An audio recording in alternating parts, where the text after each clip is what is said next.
Haleluya. Haleluya. Selamat Natal, Tuhan memberkati kita semuanya. Ya. Bersyukur kepada Tuhan kalau sore ini gereja GPDI Arjoyoso atau GPDI siapa? Betania bisa merayakan Natal. Tidak masalah berapa jemaat yang sudah dilayani, tapi yang pasti ada dua burung yang setia menemani hambanya, burung kacer dan burung cerdet. Nanti pasti akan bertumbuh. Beberapa waktu yang lalu saya diminta pelayanan oleh hambanya, Bapak Samuel Panjaitan. Dan beliau tidak memberikan tema, tidak memberikan durasi. Saya jadi bingung Bapak Ibu. Kira-kira saya mau khotbah apa? Jadi kalau saya memakai cara saya sendiri, maka saya akan berkhotbah dalam kitab antara Malaki dan Matius, lembar putih kosong ini. Bebas kan, tidak ada tema yang beliau berikan. Durasinya pun tidak diberikan. Setengah jam kek, seperempat jam kek, 1 jam kek. Nah, itu menandakan pertama, beliau adalah hamba Tuhan yang rendah hati. Yang pertama. Yang kedua, menandakan bahwa beliau masih perintisan. Ya, makanya selalu terserah Pak Pri, serah Pak Pri. Nanti kalau sudah diberkati Tuhan, banyak jemaatnya, parkir mobil sudah sampai pasar Arjoyoso sana. Beliau pasti mengatakannya, Pak Pri, saya minta Pak Pri bisa melayani pas saya ya, harus ini. Ya saya gitu. Temanya nih Pak Pri, ya. Jangan keluar dari tema itu, dan durasinya hanya setengah jam. Ya. Soal PK jangan khawatir Pak Pri, pasti tebal. Biasanya kalau pendeta sudah kaya gitu, ya agak somset dikit. Ini belum ini, tapi gejala sana ada. Saya tadi merasa minder Bapak Ibu, karena di hadapan saya ada pendeta-pendeta besar, ya, pakai jas semua. Saya tidak pakai jas karena keringetan gobios ini ya. Saya minta maaf Pak Jun ya, pendeta besar dari Malang ini, kemudian Pak Komatala, pendeta besar dari Pajak, Pak Yohanes, pendeta besar dari Sitiarjo, dan beliaunya ya dari Arjoyoso. Ada satu lagi ibu pendeta besar saya bilang. Anda calon-calon pendeta besar. Amin. Jadi diimani saja, jangan mikir sekarang, jangan berpikiran seperti Lot, tapi berpikiranlah seperti Abraham. Ya, tanah kering pun kalau Tuhan kehendaki bisa menjadi tanah yang subur. Amin. Daerah yang sepi pun akan dibuat Tuhan menjadi daerah yang ramai kalau Anda punya iman di dalam. Ya, puji Tuhan, durasinya berapa menit, Bapak Gembala? Loh, bisa ketawa. Oh, bebas temenan tak. Oke, kita akan mulai ibadah kita. Firman Tuhan pada sore hari ini saya mengambil tema yang sudah dicanangkan oleh GPDI ya, Power of Love. Tapi saya tidak mengambil dari perjanjian baru, tapi dari perjanjian lama, khususnya dalam Ratapan pasal 3 ayat 22 sampai 23. Kalau saudara sudah mendapatkannya, kita baca sama-sama ya. Semua bawa Alkitab atau cuma bawa HP? Ya Bapak, kita baca bareng-bareng ya, sambil bagi berdiri kita menghormati firman Tuhan. Ratapan pasal 3 ayat 22 sampai 23. Kalau sudah dapat, saya hitung hitungan ketiga. 1, 2, 3. Tak berkesudahan kasih setia Tuhan, tak habis-habisnya rahmat-Nya, selalu baru tiap pagi, besar kesetiaan-Mu. Amin. Silakan duduk. Itu ada panggilan khotbah lagi. Tidak perlu, perhatikan aja ya. Perhatikan aja. Bapak, Ibu, dan Saudara yang dikasihi Tuhan, ratapan ini ditulis oleh Nabi Yeremia. Ya. Dikatakan tak berkesudahan kasih setia Tuhan. Artinya tidak ada jeda. Kalau kasih manusia bisa berhenti pada titik tertentu, tetapi Yeremia mengatakan bahwa kasih setia Tuhan itu tidak berkesudahan. Artinya dari awal sampai akhir Tuhan itu baik dalam kehidupan setiap orang yang percaya kepada-Nya. Dan dikatakan tak habis-habisnya rahmat-Nya. Kalau satu tetangga mengadu kepada tetangga yang lainnya, Bu, mbok tulung kono aku gak duwe beras. Pada momen pertama, dengan belas kasihan yang besar dia memberi pinjaman, bukan hanya pinjaman tapi memberi dengan ikhlas. Ibu, beras 5 kilo ya, nanti kalau kurang ibu datang lagi ya ke tempat saya. Oke, 1 kali, 2 kali datang lagi, kasih lagi, ya. 3 kali datang lagi, akhirnya ada perkataan yang tersimpan dalam hati, wong iki kok terus menerus, wong iki kok gak duwe perasaan, aku dhewe ya perlu beras ya. Itu manusia. Ya. Waktu terjadi letusan Gunung Semeru beberapa waktu yang lalu, saya sampai tidak bisa tidur, Bapak Ibu. Tiap jam, tiap menit, ambulan. Orang bawa sembako, orang bawa suket, bisa perlu suket. Oh iya, betul, binatang perlu suket. Orang bawa baju bekas, orang bawa segala macam. Tidak bisa tidur beberapa hari.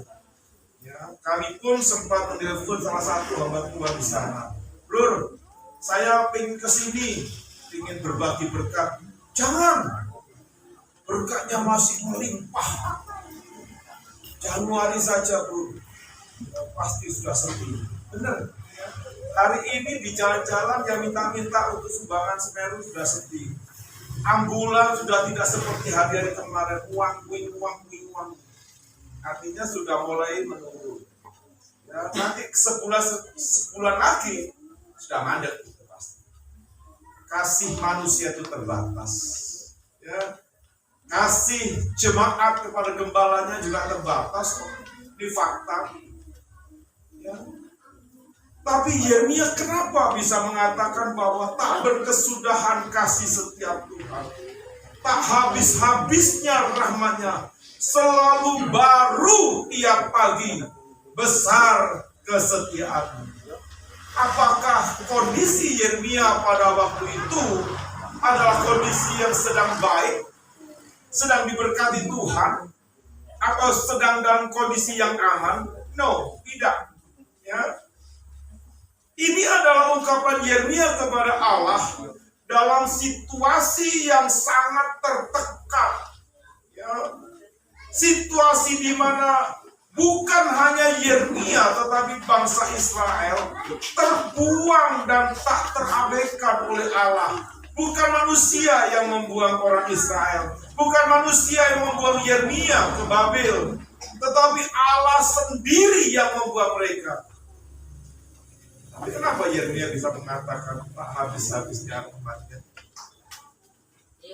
Halo, hamba-hamba Tuhan, bisa dan tetap mengatakan, oh Tuhan, Engkau baik. Legedes kalau bisa mengatakan seperti itu tiap hari. Ya, nanti tanggane untuk mobil anyar, enaknya kita sih pelayanan sing kirang puluh tahun, gak itu untuk mobil. Dia sih 2 tahun pelayanan untuk mobil anyar. Pasti manusiawi. Ya. Ada teman hamba Tuhan yang lain dibelikan tanah oleh seseorang. Oh, kita dengar enaknya kritisan sih pirang bulan di situ tanah. Aku sepuluh ini kontrak.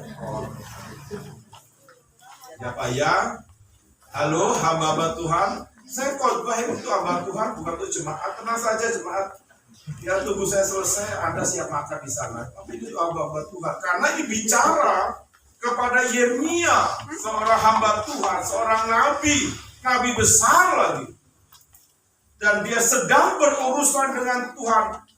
Dan saya mau katakan, bagaimana sikap hati Yeremia menghadapi situasi ini, itu yang perlu kita teladani. Bahwa dikatakan dalam Yeremia 3 ayatnya yang ke-8, perhatikan.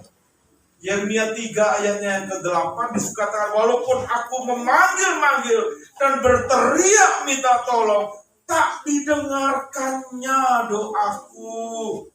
Ya, saya di rumah ini kalau bertanya sama istri, misalkan begini, ya, dia sedang sibuk masak di belakang.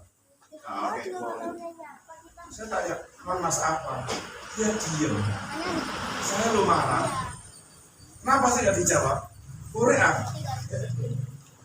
Ya.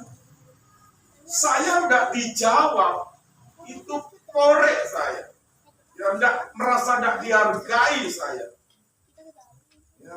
Ini Yeremia, seorang abdi Allah, ketika dia berdoa kepada Allah, tidak didengar oleh Allah. Bagaimana perasaan Yeremia? Dan kalau itu terjadi pada kehidupan saudara, ya hamba Tuhan, gimana perasaan? Ya Tuhan kita kapolpos, balik kerja di Sakti ya, lumayan berbulan bayaran.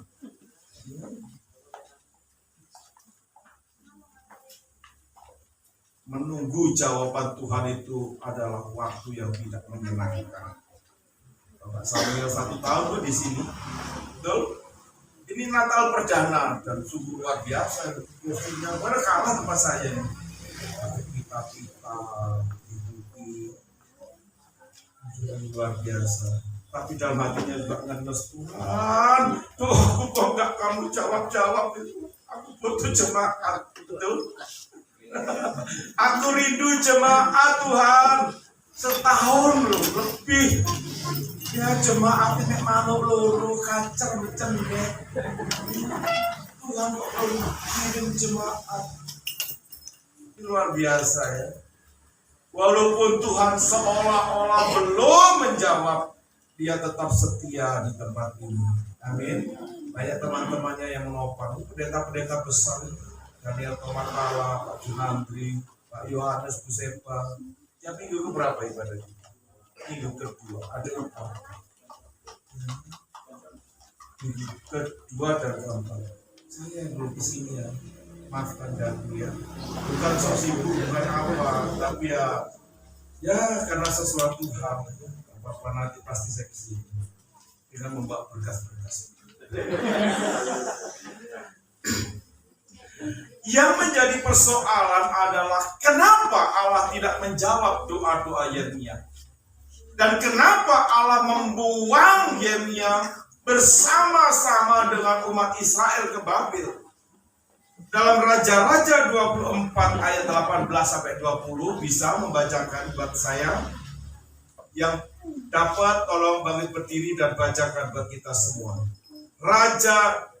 Dua Raja-Raja pasal 24 ayat 18 sampai 20. Pendeta. Dua Raja-Raja 24 18 sampai 20. Sini dia 21 tahun menjadi raja dan 11 tahun lamanya yang memerintah di Yerusalem. Nama ibunya ialah Hamutal binti Yeremia dari Libna. Dia melakukan apa yang jahat di mata Tuhan, tepat seperti yang dilakukan Yoyakim. Sebab oleh karena murka Tuhanlah terjadi hal itu terhadap Yerusalem dan Yehuda. Jadi bahwa ia sampai membuang mereka dari hadapannya. Sedekia dibuang oleh Allah karena kejahatan yang telah dibuatnya. Dia dibuang tidak sendirian, tapi bersama-sama dengan bangsa Israel, bahkan dengan hamba Tuhannya,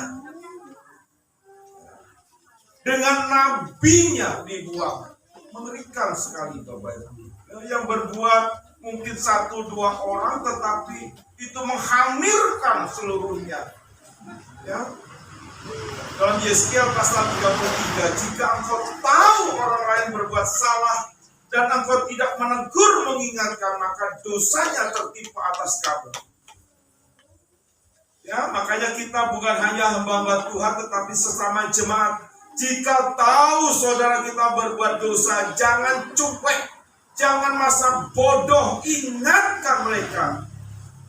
Firman Tuhan juga katakan, tetapi jikalau dia tidak mau bertobat, dosanya tidak tertanggung atas kamu. Ya, mungkin rasanya kita ditolak oleh teman, sok suci, sok kudus, biar aja. Kita tetap lakukan tugas kita untuk mengingatkan orang lain agar hidup dalam kebenaran. Sedekia dibuang ke Babel bersama-sama dengan umat Israel, bahkan dengan Nabi Yeremia, ya, karena mereka tidak layak di hadapan Tuhan.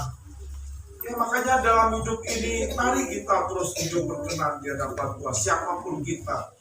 Ya, jangan masa bodoh, rokok ya rokok dewe, mabuk ya duitku dewe, ya poligami ya poliku dewe.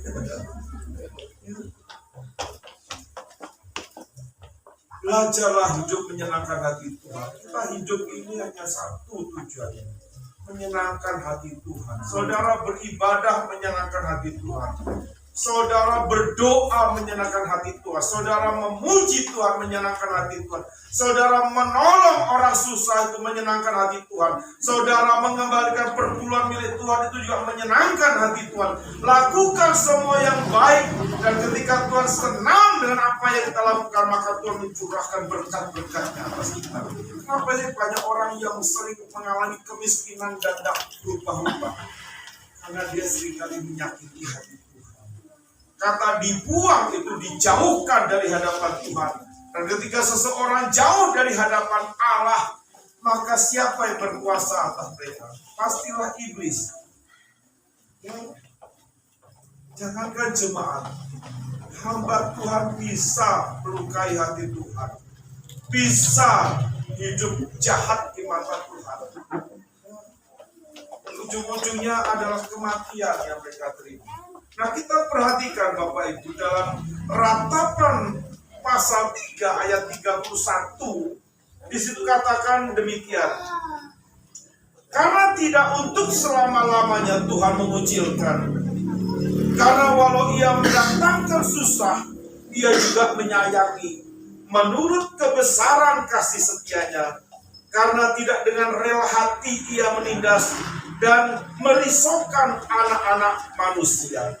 Di dalam ayat ini, ya, kita melihat bagaimana Yeremia bisa berpikiran positif dalam situasi yang sulit.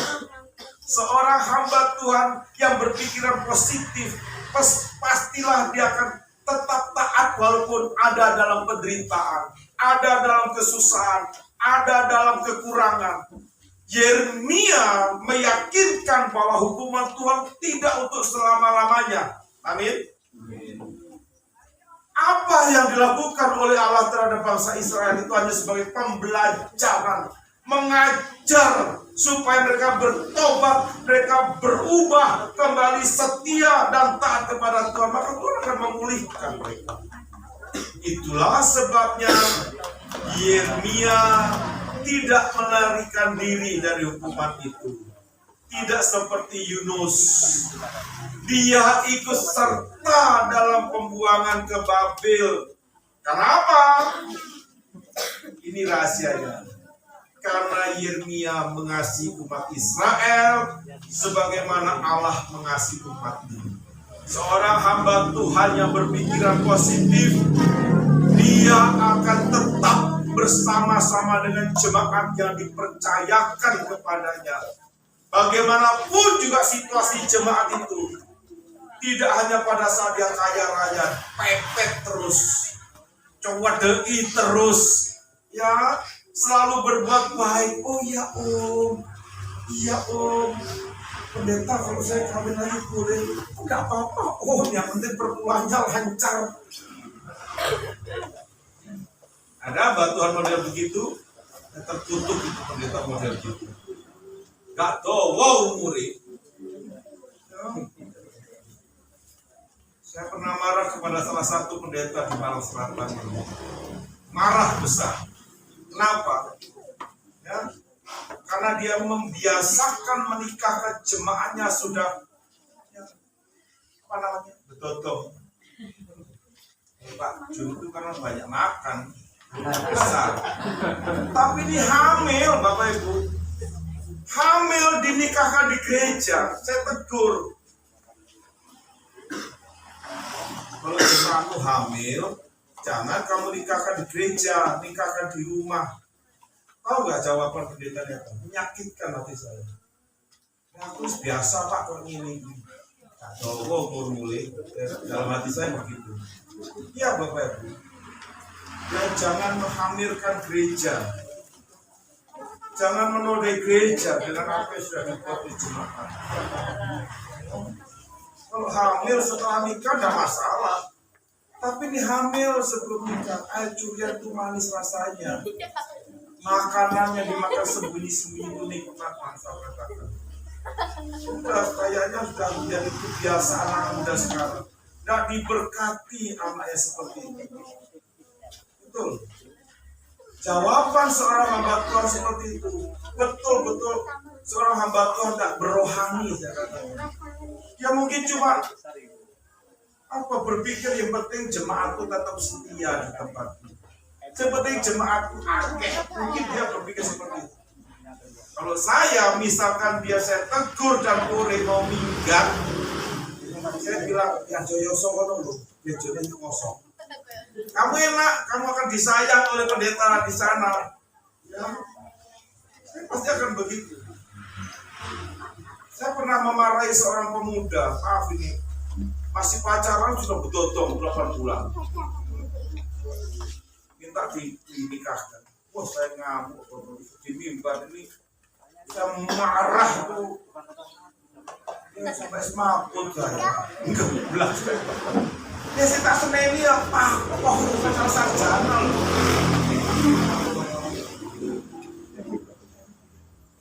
Ya ada perubahan. Sampai saya tidak mau menikahkan. Yang menikahkan teman saya di Malang. Pak Yanono, jeblek ya.